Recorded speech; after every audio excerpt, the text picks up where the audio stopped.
Good afternoon, everybody. Welcome back to Hot Take. Today we're in a 2022 Hyundai Veloster N. This is Nolan here. It's one of my friends. Nolan, tell us a little bit about this car. It's white. It's pretty cool. Goes fast. It's fun to drive. It sounds good. A 2022. I bought it 7 months ago, I think. 14,000 miles in, and I still love the car. I'd buy it again any day. It's not the most comfortable. It's not the greatest interior, but it's solid for 35,000 is what this one was. It's not bad. Not terrible at all. This is a real performance too. So this is it makes 275 horsepower, dual clutch transmission. 260 foot-pounds of torque, I believe. Yeah, which is a lot for a hot hatch, especially in the 30 grand range. Let's go ahead and hop on the road and see how this thing rips. Going through in the first normal mode. All right, driving the Hyundai Veloster N. So because this is a 22, this is the last model year, right? Yep, they discontinued them, unfortunately. Yeah, this is always my favorite looking Hyundai N car. Well, now there's the Elantra in, the Kona in, the Sonata in. The new Elantra is really nice. I do like their... Especially with the new facelift. Yeah, the facelift helped it a lot. So, initial impressions with the Veloster. The ride is a little firm. I just drove it on the way here. Over these smoother roads, it's a really nice ride, actually. But it's a very performance car-esque suspension, kind of similar to the Golf GTI. But because this is an N, you have an active... it's not active suspension, adjustable dampening. So I'm gonna go in the custom mode. You want to change it to drive in custom mode, or? No, I just want to look at it. So you get this cool little diagram. You get 3 different settings on all your... Oh, transmission is very responsive. You change your settings, engine, exhaust, suspension, whatever. So right now we're in normal mode, right? Okay, so what is your preferred performance mode again? The preferred mode is N mode. That's just everything maxed out. So which button is that? That's your one with the little race symbol. Oh, they give you the checkered flag. That you're now in N mode. Okay, so I noticed immediately, oh, that's a cool graphic. The throttle response got a little better. I most of the time keep it in custom, purely because suspension and you can change the transmission. Because in N mode, it holds you around 3,000 RPM. It will not let you go on. When it shifts? Yeah. It will keep you, like right now, if you were to just try to drive normally, you'd sit at about 3,000 RPM. Not very fun when you're just trying to drive normally. In custom mode, you can turn that transmission, it keeps around 2,000, a little more practical. Right, like a little more, probably, yeah. Turn the suspension down so it doesn't beat you to death. Yeah, we're not really experiencing that on these roads because these roads are really good, but I could see that. Take it on a rougher road and you're... Yeah, a lot of these modern performance cars are really stiff when you load them up. And these tires too, they're pretty grippy, but you haven't been a fan of these tires. These have Pirellis on here. Pirelli P0s. Which are not a very good street tire. When it's cold out, you might as well be driving on rocks. Brakes are very touchy. I haven't really gotten into them yet, but... Oh, yeah. Then you also have a cool little button that says NGS, which is N-Grin Shift, which keeps you at like peak boost at all times. It holds you over 4,000 RPM no matter what. Or does it shift for you? It just keeps you in the boost? Yes, as long as I don't know how, I'm not done it in manual, but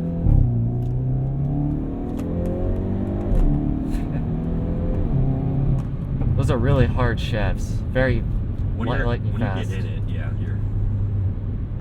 Transmission, the DCT, it's jerky, but it's not as jerky as a lot of other DCTs. It's very smooth around town, and that's what I think is really cool about this transmission.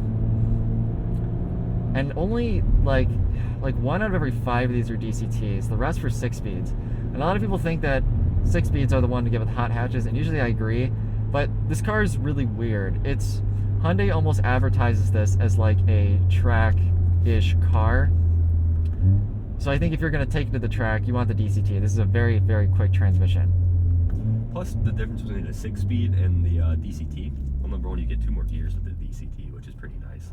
Say 8-speed? Yeah, it's 8-speed. Okay. But on top of that, if you just look at numbers-wise, acceleration, it's so much quicker. I want to say it shaves like half a second off the 0 to 60 time with just the DCT alone. That's pretty good.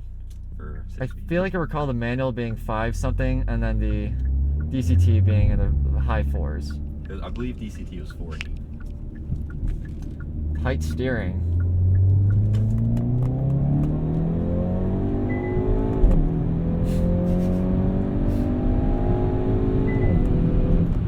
That's got the cool little shift. Yeah, it gets shift indicators, and then a little. It's funny, you're going fast, the engine's like sounded, spinning up there at 7,000 RPM, sounding all aggressive. The lights coming on, it's like red, shift, shift, and then the little Hyundai chime comes on. Little ding, ding. Ding, ding, ding. It's like shift. That's funny. You Very really potent, hear it. torquey motor. This has a lot more grunt than the GTI does. This car is almost like a kind of a mid ground between a GTI or a Civic Si and a Golf R, Civic Type R, Focus RS, that sort of thing. Because it has 275 horsepower, but cost-wise, 275 horsepower isn't as much as the Golf R, the Type R, whatever, but it also doesn't cost nearly as much. It cost, when it was new anyway, it cost just a little bit more than a Civic Si or a Golf GTI. The Civic Si, I mean, is like 200 horsepower. This thing's 275. The Golf is a little closer with 225, but even still, you're 50 horsepower off. So this was a really good performer when it was a new hatchback. And you can kind of tell in the interior, like a lot of the plastics, the door panel is really bare. And you can kind of tell where they cut costs, but they put all the money for this car into how it drives, the suspension, the steering, the power, the handling. It's a very complete package as a driver's car. Just let the car do itself. All right, we'll just try drive. It's like half throttle. But it's got some good shift points. Oh, I see what you mean. It kind of holds it at 3 in the N mode to keep you in the boost. Yep.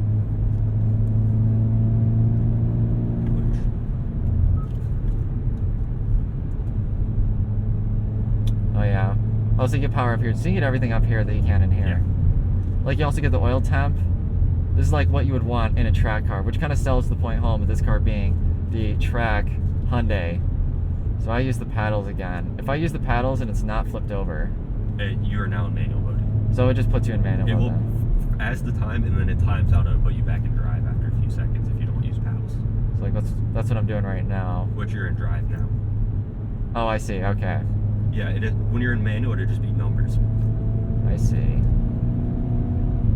It's a very muscly sounding 4-cylinder. A lot of 4-cylinders have a high pitched sound and they peak. This one is very, very grunty, very mean. And I would test that to the big exhaust tips and just the big exhaust in general. Lay it out a little bit. This has got a cool feature with the NGS, with the click of a button. I believe on paper they advertise it as it gives you around 15 more horsepower, putting you at like, I want to say 290 or something, which is kind of strange. But all it does is just holds it in like peak boost for 20 seconds. You get 20 seconds of it, and then it times out. Does it overboost you? Like it's overboost is what it is. So it's like with the Ford or the Focus STs in that regard. Mm-hmm. It gives you more boost. That's really cool. Do you have to activate that, or does it do it for you? Just click NGS. Say on these quarters, you click NGS when you're coming out of them. Where's... Oh, right there? Yep. Okay. I'll flip this back over. It keeps us in manual mode. I actually keep it in auto with what it does. All right. Yep.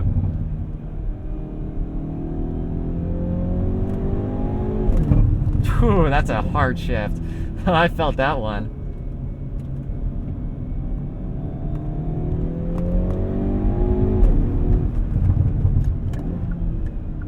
And you can turn it off anytime in those 20 seconds. Oh, look at that. Am I still in NGS or no?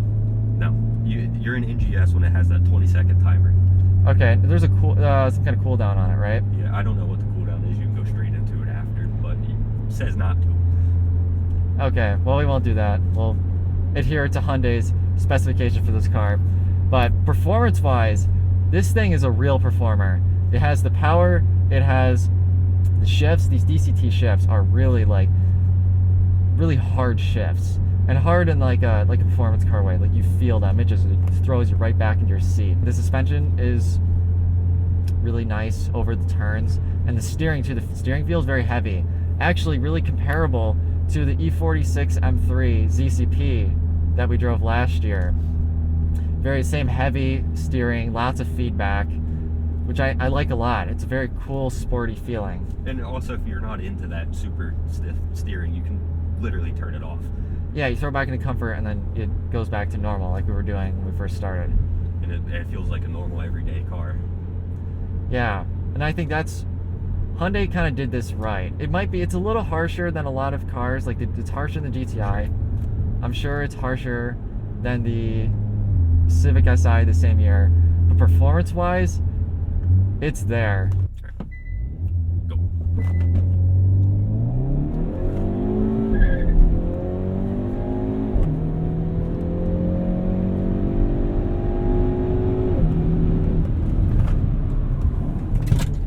Oh, there went everything in the back seat. Holy smokes. That's a fast launch. Spun the tires from 1 to 2. Woo! Which there's also an even quicker way to do it, which I want to say when you go into second gear, if you click NGS, you actually get more. Oh, that's funny. So there's actually a skill element to launching this car. You gotta know when to hit the button, what to launch it at. Oh, that's funny. So there's a lot of driver interaction going on in this car. Which, to be fair, I don't know how true that is, but I saw it on the internet. Oh, you know what? When has the internet ever lied to us? We'll take their word for it. I've not even tried it, so yeah. You never know. That's fine. Oh, that's cool. What flew in the back?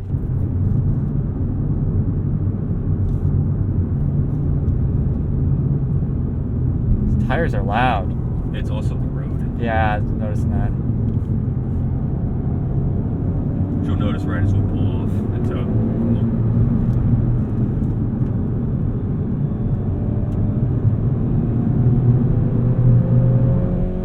yeah, a whole lot quieter.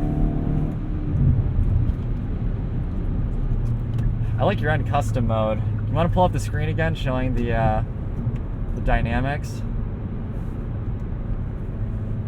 There we go. Okay, so you have engine at the top, suspension is on soft, steering is at the top, traction control is at, throw an 8th here, 8th gear. Yep. Makes it pretty low on the highway. That's good. Oh yeah, you said 8th gear going 100 with like 2,500 RPM. It's crazy. Is that the ELSD? What is the different settings that that do? The car will tell you better than I will. Okay, improves cornering, performance, stability, improves quick. Oh, I see there's normal and sports. There's 2 modes. Interesting. Okay, so you have that on sport in your custom mode. Yep. I like the way you have this set up because it keeps the steering really heavy, so you get that really nice feedback, but it keeps the ride kind of nice and softer, and then doesn't make the engine too loud when you're just cruising. But that's something I kind of want to talk about with this car, is just the personality of it. So a lot of people will complain that this is a DCT and not a manual. I understand the complaint. I'm a manual guy myself, but the DCT in this car just works. And as far as driver's feedback goes, this car has more driver's feedback than a lot of native manual cars. The paddles they have a nice click to them. The shifter has a nice click, very responsive shifts, very fast. When you have them in the N performance mode, it's hard shifts too. It's really cool. It throws you back in your seat and you're like, like you feel that. When you're in comfort mode, they're soft. You barely feel them. The car isn't really jerky. It's just a nice transmission. That's something BMW, when they had their DCTs on the F80 M3, they screwed up. It was too jerky all the time, too fast all the time. They didn't have the softer setting. Hyundai did it right with this car. It's very livable if you want it to be, but it also has the right driver's feedback there when you want to go performance drive it. And honestly, it feels like a video game. This car is just so good. Everything is just perfect. But this is where it's at. If you want a track hot hatch, this is a very good option. I also like the completely off topic. Yeah. But you have a little lane keep assist, which is pretty nice. I mean, it doesn't do much. I kind of noticed that kind of kicking in. Well, it's not on right now. Right. How do I? That one right there. That little. If it's green, it's active. If it's white, it's not. It's not the greatest, but it's, on a highway drive, if you're driving for a while and you just really don't want to pay attention too much, then yeah, it's great. Oh, don't say that. You should always be paying attention. You should always pay attention, but like if you're not wanting to be super attentive. Oh well. You know. It'll stay for a while, but after it realizes you're not holding the steering wheel. Let's see how it does in this turn. It's like I said, it's not the greatest. A lot of times, if there's a car in front of you, it likes to just follow the car. So if the car in front of you is off to one side, you're off to one side, and it pulls you. It's very crude. Interesting. It works. It does work. It's no Tesla lane, or it's like none of that. It's semi-autopilot, or well, they call it full self-driving, but it's you not know. Chevy Super Cruise. Or GM Super Cruise. It's just GM Super Cruise is really good, but yeah, I know what you're saying. It's a lane keep assist. Which is pretty standard now. Most cars have that. It's nothing special, but it does have it.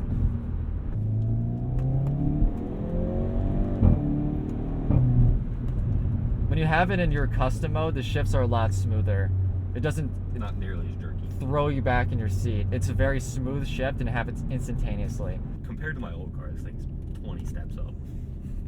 Little Nissan Altima. My 2.5 liter. There we go. CVT Nissan Altima.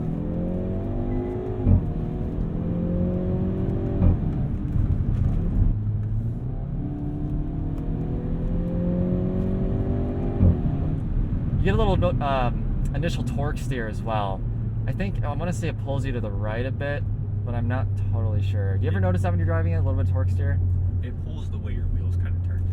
So okay. If you're slightly left, you'll pull left. If you're slightly right, it'll pull right. Yeah, when the boost initially hits, but once you're going, torque steer almost non-existent. We now finished test driving the 2022 Hyundai Veloster N. Overall, it was a great experience, as is a lot of cars.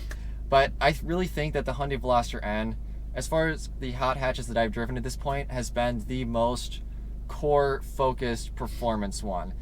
Especially the steering. The steering is really what kind of does it for me, because the feedback is just really good and it's very heavy when you have it in the sport mode. But you can also put it into the comfort mode and have that nice comfortable ride, which I think really just makes this a well-rounded car.